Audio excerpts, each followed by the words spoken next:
எல்லாருக்கும் நமஸ்காரம். இப்போ என்னோட அம்மா வந்து இந்த வெங்கலத்தூர் கோவில், இந்த வெங்கலத்தூர் ஊரை பற்றி பேசுவா. அம்மா சொல்லும்மா, கோவில் பற்றி. ஸ்ரீமாத்ரே நமக.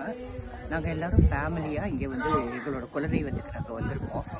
எப்போவுமே நாங்கள் வந்து யாராவது ஊர்லேருந்து வந்தாக்க குலதெய்வத்தோட மண்ணை மிதிக்கணுங்கிறதுக்காக ஒரு இதுக்காக நாங்கள் எல்லாருமே வந்துடுவோம். எவ்வளோ வருஷமா வந்துட்டு எப்போ அவாவா வேலையை விட்டுட்டு இதற்காக நாங்கள் நேரத்தை ஒதுக்கிட்டு குழந்தைகள்லாம் எல்லாரும் வந்துடுவா. அதுக்கப்புறம் திரௌபதி அம்மன் தான் எங்களோட குலதெய்வம். இது வந்து எங்களுக்கு என்னோட ஊர்படி, என்னோட சிஸ்டர் லைக் என்னோட பொண்ணு மாதிரி. அவள் தான் வந்து தேடி கண்டுபிடிச்சி எங்களுக்கு ஆரம்பித்தா. முதல்ல அவளுக்கு தான் நான் வந்து ஒரு நன்றி சொல்லணும். இப்போ நாங்கள் எங்கள் குடும்பத்தோடு எல்லோரும் இங்கே வந்திருக்கிறதுக்கு காரணம் என்னன்னாக்கா, இன்றைக்கி கார்த்திகை சோமவாரம் கடைசி வாரம் சங்காபிஷேகம். அது நாங்கள் தான் பொறுப்பேற்றுண்டு பண்ணுறோம். வருஷம் வருவீங்க சங்காபிஷேகம்?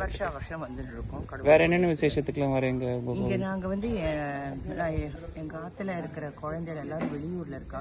அவளுக்கெல்லாம் வந்து இங்கே ஒரு விசிட் கண்டிப்பாக கொடுத்துட்டு போனாக்கா அவளுக்கு அங்கே சந்தோஷமாக இருக்குது. குழந்தைகள் இப்போ ஆயிடுச்சேமோ ஃபேமிலியாக வந்து பிளஸிங்ஸ் எப்போதுமே எல்லாருமே ஏதாவது ஒரு ஃபங்க்ஷன் நடந்ததுன்னா முடிஞ்சதுக்கப்புறமா நாங்கள் வந்து இந்த குலதெய்வத்துக்கு வந்து பார்த்துட்டு போவோம். பர்டிகுலர்லி இந்த சங்காபிஷேகம் நம்ம எங்கள் பச்சனர் தான் பொறுப்பேற்று நடத்துகிறாரு. நாங்கள் எல்லோரும் வந்து இது பண்ணுவோம். எல்லோரும் நன்னா வேண்டிட்டு உலக க்ஷேமத்துக்காக நாங்கள் எல்லோரும் நன்னா பிரார்த்திக்கிறோம். சரி.